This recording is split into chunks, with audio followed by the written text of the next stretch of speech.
All right. Ding. Ding. Welcome to the kickoff hangout for Add1Challenge 14, and with other people who are at the challengers also here, like Philip. So how are you guys doing? What's going on? It's been a week, right? Devin, Yeah, it's been 1 week. how's it going? Hey, John. Hey, Samantha. More people are popping up. Hey guys, how's it going? Hey, cool. Yo, Good. what's up, Brian? What's up, man? We are Chilling. going to yeah. Why don't we quickly introduce ourselves and say where we are and what language we're learning or we learned. We just finished for people who just finished. So who wants to go first? I'm I'll go first. Kaho. I'm Kaho. I'm from Chicago. I'm learning Japanese. Ooh, Nihongo. Cool. Awesome. Philip?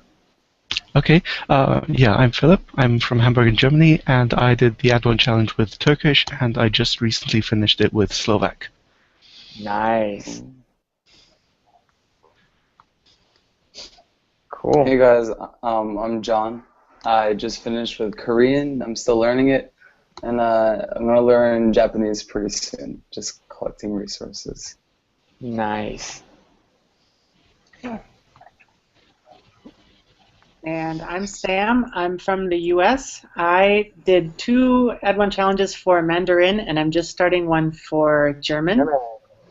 Yeah. Yay. Cool, Sam. Is it my turn? Yes. Yes.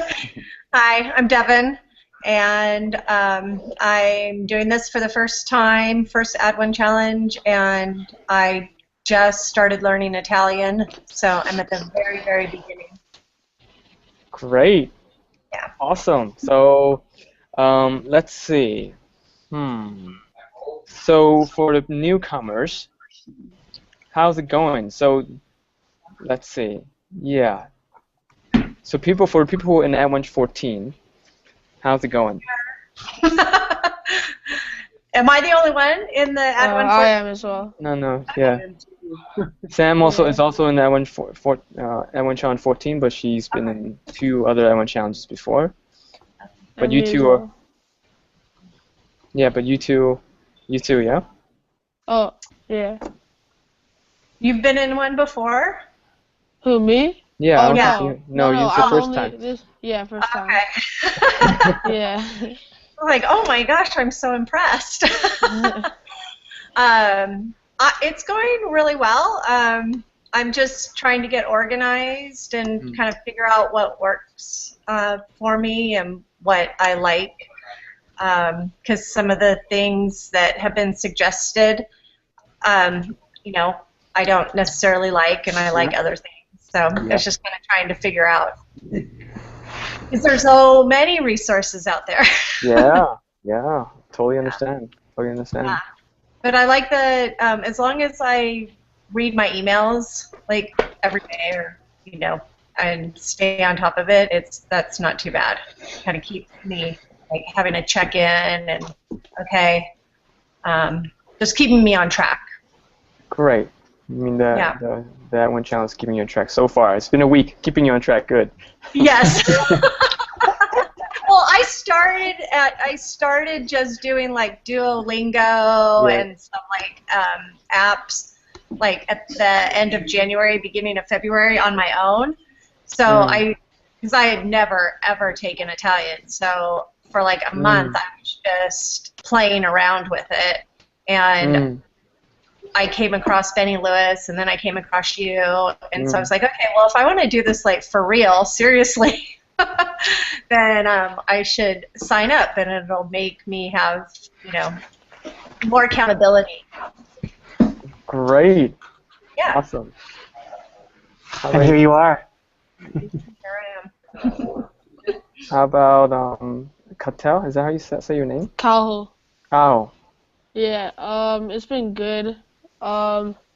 It's kind of like hard to. I don't know. It's like.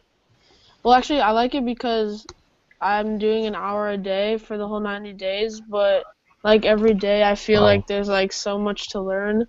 Mm. So like the next day I there's never like you're never like stuck because there's always something you still need to get better at. Yeah, I see. So for those who've done it before, I'm sure you guys understand where they are. You guys want to share something of like maybe a tip of when you're just getting started, like any tips you guys want to share? What you've learned after doing the Add1Challenge before? Well, One thing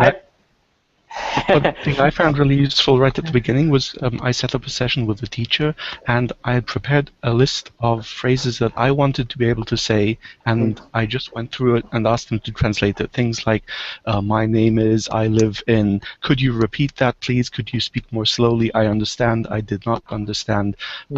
Just to have basic word stock for the very first conversations, and I found that useful. So my first talk with him, I didn't actually speak Turkish back then, but I had some useful phrases instead of things like, I see a dog, which I don't want to talk about. I had things like, could you repeat that, please? And I work in Hamburg, so. Great. I found on Duolingo, I was learning sentences like, the elephant stepped on the mouse. That's Duolingo for you. Okay, I don't know how often I'm going to be using that one. Yeah, I did a similar thing to John. I just like made a Word document that had a couple columns, like English, Japanese, the Romaji, and then hiragana, and then I just like you said, made a bunch of phrases like I don't understand, can you repeat that? My name is Kahol, and so on, like probably about 15 phrases. Yeah. And then got an italki tutor for like half an hour and just asked him to translate them. Damn, yeah, you're on track, man. You're on track. Nice. Cool, Sam. Anything you want to say? I'm not on track yet, but I'm okay with that. I started German from nothing, and I did not start until I started this challenge 7 days ago, or whatever it is. And I don't really feel overwhelmed, but when I did the Add1Challenge before, it was in Mandarin, and I had just moved to Taiwan, and I was extremely intrinsically motivated because it was like survival. German is a completely different beast for me. I'm doing it for extrinsic reasons. It's the first time I'm studying a language not just because I wanted to, but for like different kinds of reasons. And I was curious to see how that would go. But it requires a different approach to it. Also, I've had to change my life situation as such that I can't dedicate as much time. So in the Add1Challenge before, I'm also doing 60 minutes like Kahal is. I would only count the 60 minutes where I was actively studying Mandarin only. And now this time around, I'm not able to be that intense with it, I guess. So my time that I'm learning new resources and checking things out, I'm also counting that as my time because I have to. Yeah. But just getting organized is what I'm trying to do. I've not had any sessions yet. I will, but got it. It's all good. Yeah. So I think it's really important I think a few of you guys said really important things, like especially this is flexible. This is not like you got the main goal is for you to stay in the game. For you to continue to learn so that you want to learn another day, So if you kind of kill yourself, try to learn an hour a day, but it doesn't work for your daily life, it doesn't work. So you gotta fit it in your schedule correctly, and also you gotta find resources and things that, like what Devin said, that works for you, that you like, that you enjoy doing, so you want to continue to study. So these are really great idea and great start. So John, anything you want to say?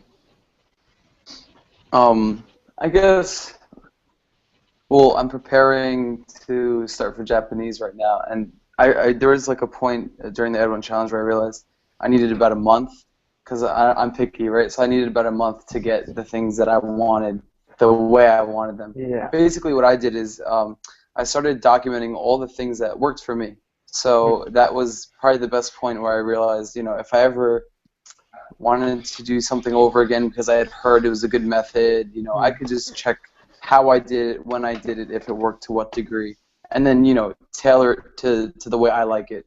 Yeah. So, take different things. And basically what I would say, actually, is don't ever stop looking for resources.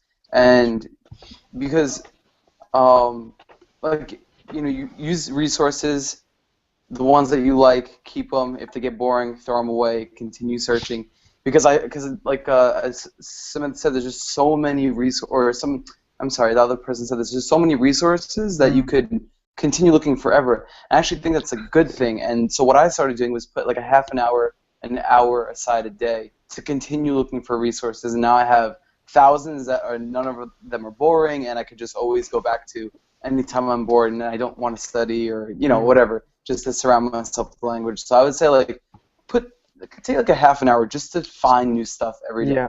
Just aside, you know. That's a great on point. Track. Just, yeah. Resourcing, it's amazing. Especially if you have Wi-Fi. Yeah.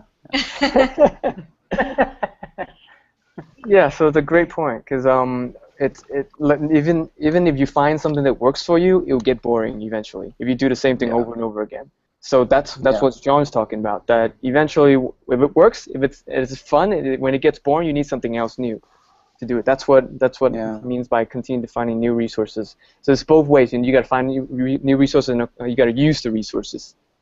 Yeah. You can't just and also you might be able to come back to it later, and it'll be fresh because, you know, there's like this documentary I've been watching for like 2 months now, and like I watch it every week or so, and every time I get a new perspective. But if I watched it every day, I would no longer watch it. So there's that too. And totally. And when you're at a different stage, for example, in the beginning, you may hate grammar, but maybe in the middle of it, you're like, oh man, I need grammar. I wanted to learn grammar. I'm ready for grammar. Then you go back to it. You know, so it's like it's always changing. So it's never constant. So it's okay if it doesn't work. Find something else. If it gets boring, it's okay. Find something else that's fun. Yeah. Awesome. Nikki, it's been a while. How you doing, Nikki? Okay. I've lost motivation a bit. Oh, because you are not in the A1 Challenge. No, not exactly. Yeah, not exactly. I've been reviving Hungarian, and I thought I'd take the first 2 months learning enough to be able to make conversation again. Yeah. And I achieved that after 1 month. Great. I'm going there in a week's time. I've got as far as I need to be for the moment, so I've got lazy. So I'm just listening to it. So Nikki is 70+ years old, young, and done many Add1 challenges, and really we're very privileged to have her join us and hang out with us. All right. She's the most dedicated person I know for actually traveling to the places where they speak the language to learn it there. Yeah. For her first Add1 challenge, she couldn't find any language partner, so she went to the country to do the mini challenge. Oh my god. So Is he the one who did Kurdish? Was it? Yes. Yeah. Yes. Okay. I was very impressed. I watched the videos. Yeah, me too. Great. See, Nikki, you're inspiring others. Yes. Yes, you are, Nikki. Great. So cool. Yeah, well, the first time I overcame my hang-ups about speaking a language after being overcorrected in French lessons was when I landed up in Germany among non-English speakers and had to learn to communicate in German. So I've always more or less been to the country in order to learn the language. Okay. All right. So what I want to talk about next is that for the new Add1 challengers, one thing, there's no guarantee of anything, but there's one thing that we can guarantee that's going to happen in the next 90 days. Can anybody guess? Get frustrated? Yes. Lose motivation. Lose motivation. Get frustrated. What else? Anything else? Would you think? Yeah. No, go ahead. Go ahead. No, go ahead. I was going to say overwhelmed. Overwhelmed, frustrated, lose motivation, and pretty much that will lead you to not wanting to study. Mm-hmm. And that's normal. Now, Yeah. so there's when that happens, it's not if, it's when that actually happens. It's very important for us to learn how to get ourselves back up. So in this call, what I want to explore is, let's think of, we know this is going to happen anyways, so let's think of some ways right now ahead of time what you can do to get yourself back on track, dust yourself off, and get back on track to studying. So people have done, if you have any ideas, you can share with us. One thing that I found useful is on days where I didn't feel like doing anything or didn't think I had time, was to do something low-key, such as listening to podcasts. So it's not something where I'm actively engaged, but I am exposed to the language, so I could do that on the way home from work. I didn't have to, I could do it while walking, which you can't do while reading a book. And it helps to fill in the times, and then next time well, I put down a yay for that day, so that's motivating, even if it's only listening to something, maybe not even understanding everything, but doing this, doing something every day helps. Great, yes. It's I like have a very go on. I have a very similar comment with a little different twist on it. But so for me, when I decided to start learning German, it was very intimidating to me because I thought I had zero connection with it and zero prior knowledge. And then about day 4 of the challenge, I woke up. A bunch of you probably saw this in the Facebook group or the challenge group, where I woke up humming this song that I've done like 3 times in different choirs, and went, "Holy crap, that's German!" And I went, "Okay." So I immediately went and I pulled up, a YouTube of that song and started listening to it, and literally went line by line and pulled them out. And so when they come up on my Anki, I hear the whole song going. And now granted, I'm more likely to be able to say, my heart yearneth for thee, O Lord, like the heart longeth for the stream. Which is not doing me a heck of a lot of good when somebody says V Gates, and I'm like, I don't know how to answer. How are you? Mein Herz sehnt sich nach dir. My heart longeth for thee, my friend. I don't know. I'm so lost. But even if I feel overwhelmed, and even if I feel whatever, now I'm like, if I'm listening to that, 20-minute piece of music or something similar that I've done before in a choir, it's like I'm still like connecting things, and it makes me feel like I have a clue, because that feeling of overwhelmed is really paralyzing for me, and I just don't do anything.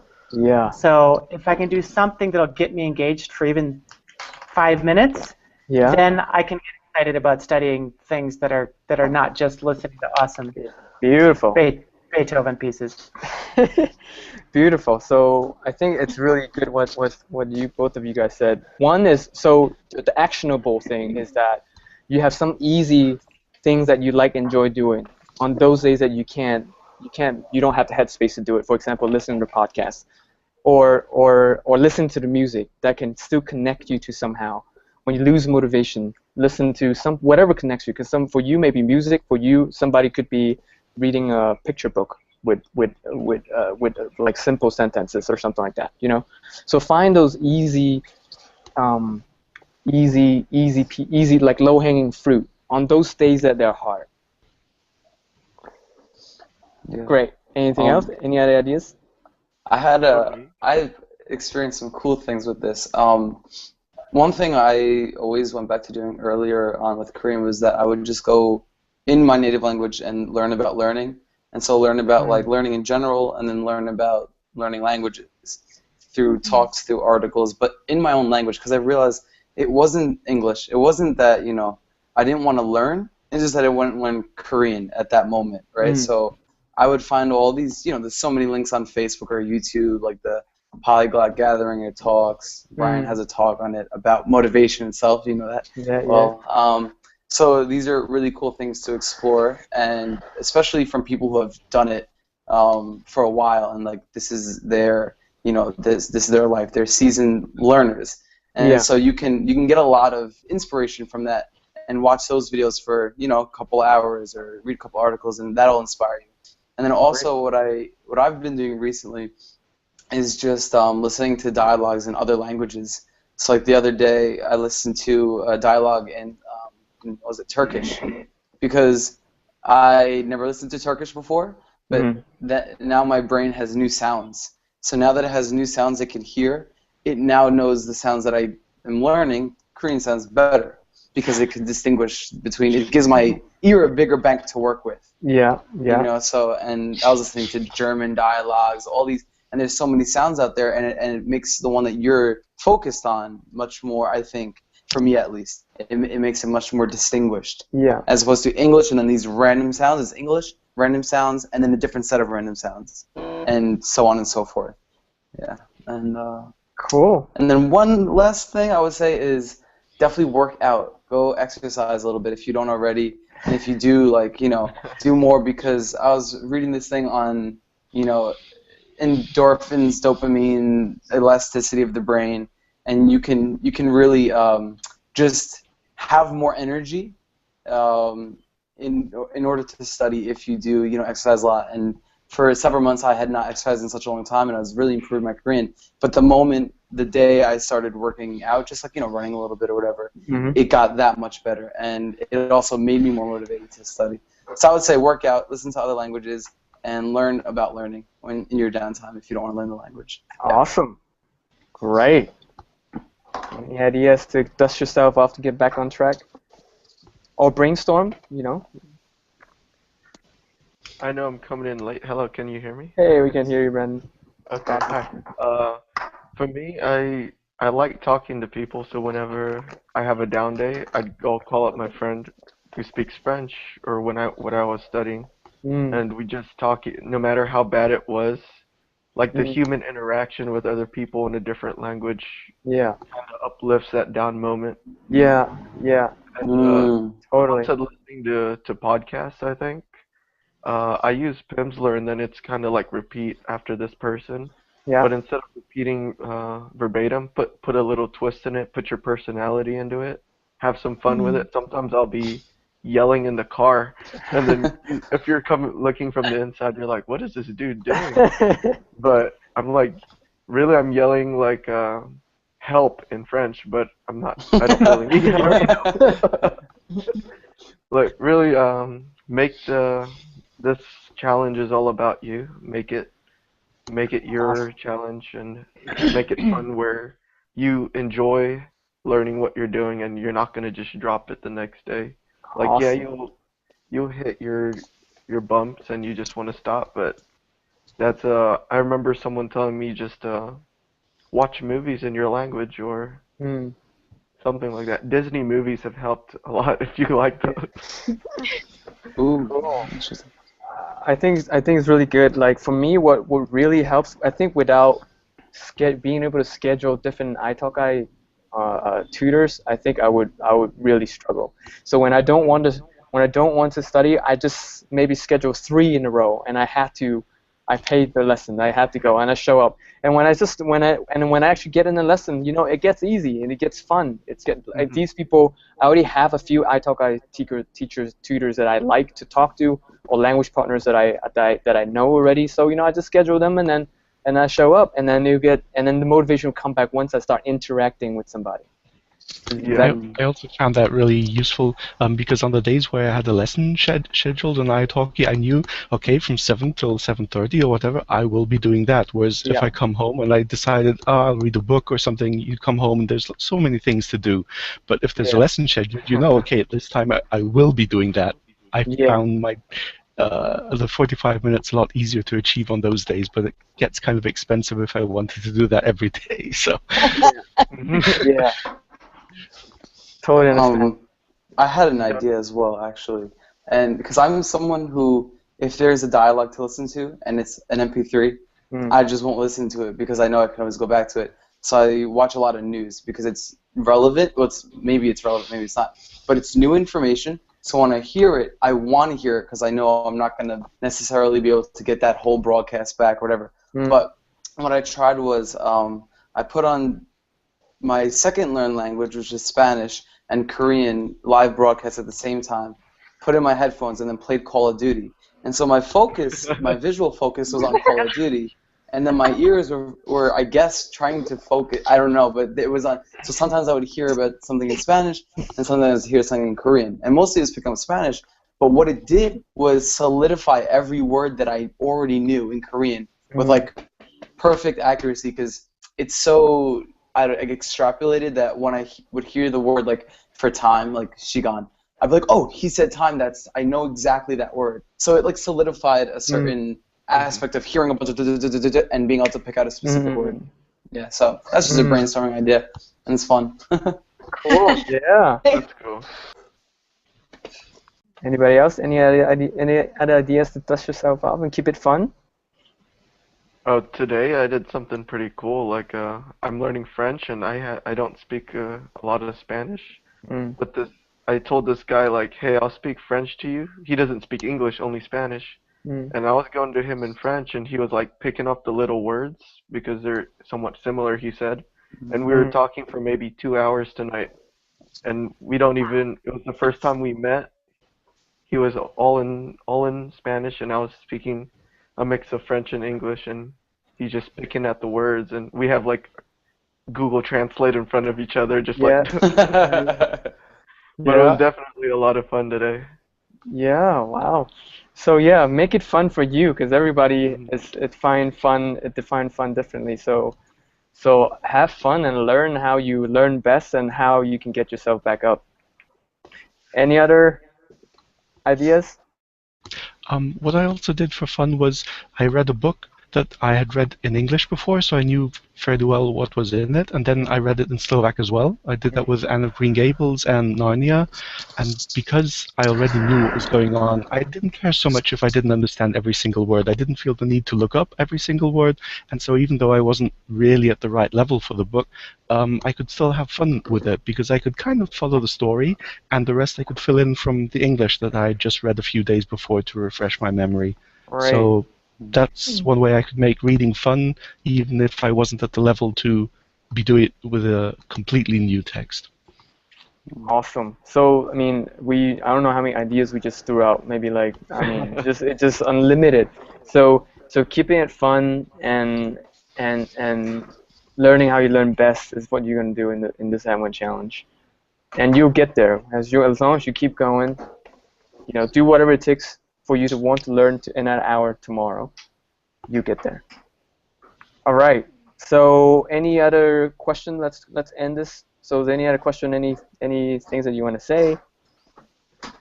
I have a question. Like, when you have an italki tutor, would you recommend getting, like, a community tutor because it's cheaper, or like one of the professional tutors because they're like they usually speak your language, but they're also more expensive? So who wants to chime in?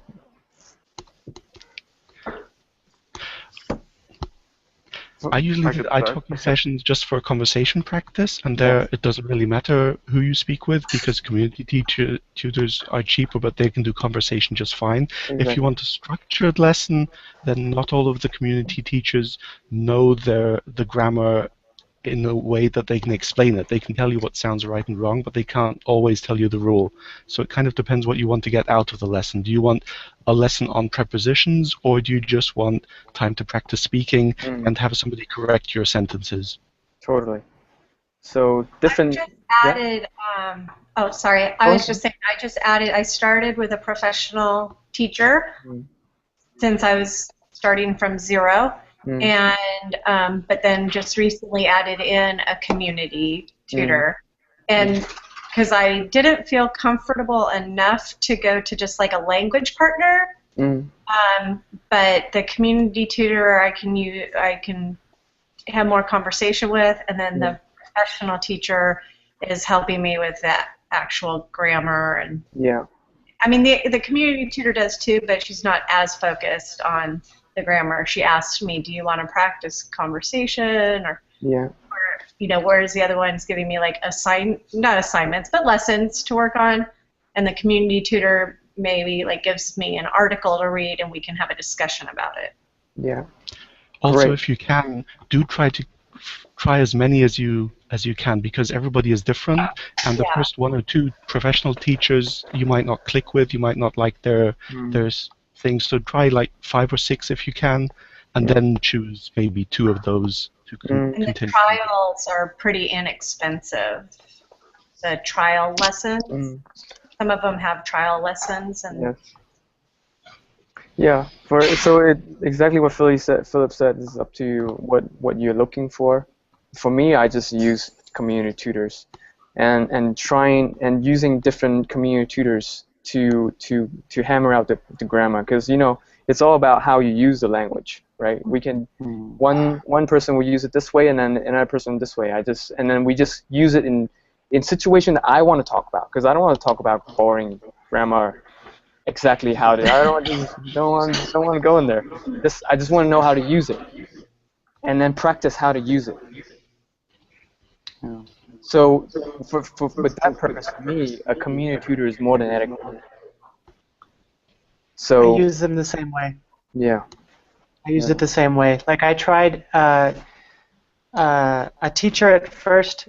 I actually disliked that they knew my language too well, because even at the beginning level, I try to keep it completely in the target language. I just like write things down a lot, and that's like the first thing I ask is, how do you write that?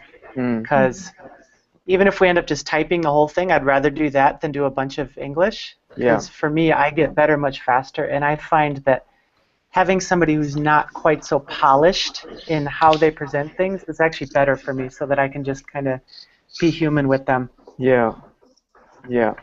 Plus, I can afford it that way. I like community tutors are cool as well. They're cheaper. I'm a big fan of language partners, and I think if you're first starting off, like when I first was starting off with Korean, I scheduled what I just do is I make a paragraph, and I have someone translate a paragraph into the language I'm learning, so Korean, and I just spam hundreds of people's folders on language websites, and then like the next day I have like 50 responses back.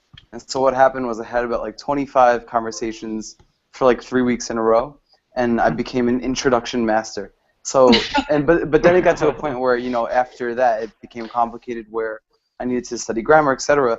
But what's really useful, I think, if you have time to do maybe even 15 minutes, half an hour, is reverse bad translation. So with language partners like Sarah was saying, if they're not so polished, they'll say weird things in English that you don't understand. Like I noticed that Koreans always say recently, and I didn't understand why, but it's kind of what you say. Or no, sorry, they always say these days instead of recently. And so I was like, why do people keep saying these days? And so I looked up the translation, and it was a much better one than recently. And so you get that sort of, you could take it from the English perspective and use it to advance yourself, and also just to become like an introduction master, if you will.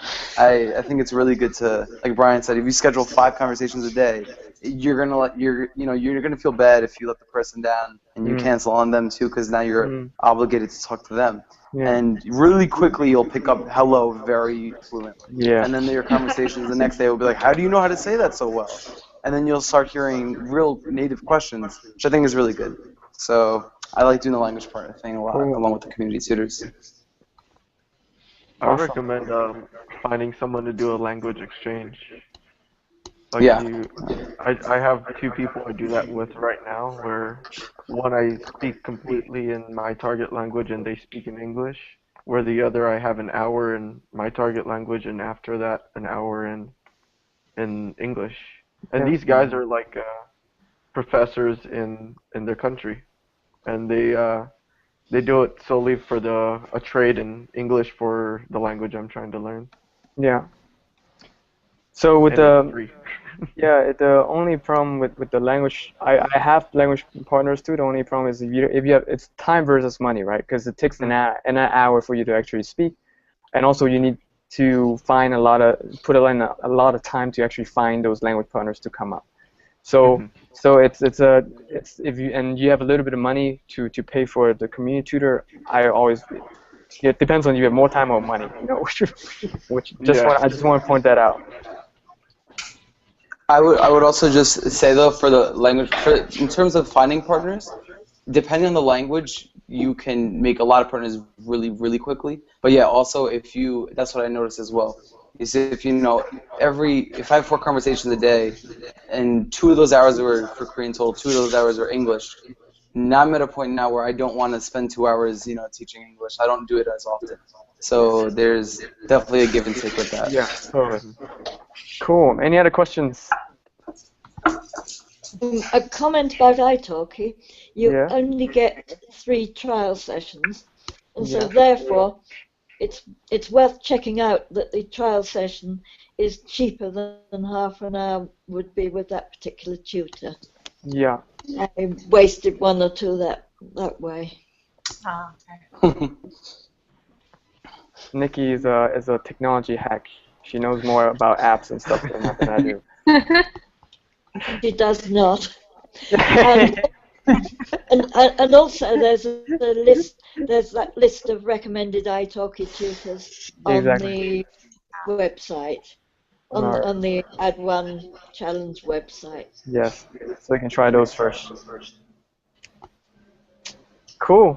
Anything else?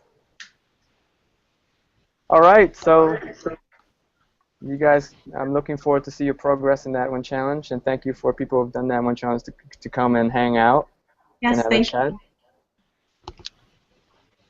So, all right. So you guys. Awesome. Thank you.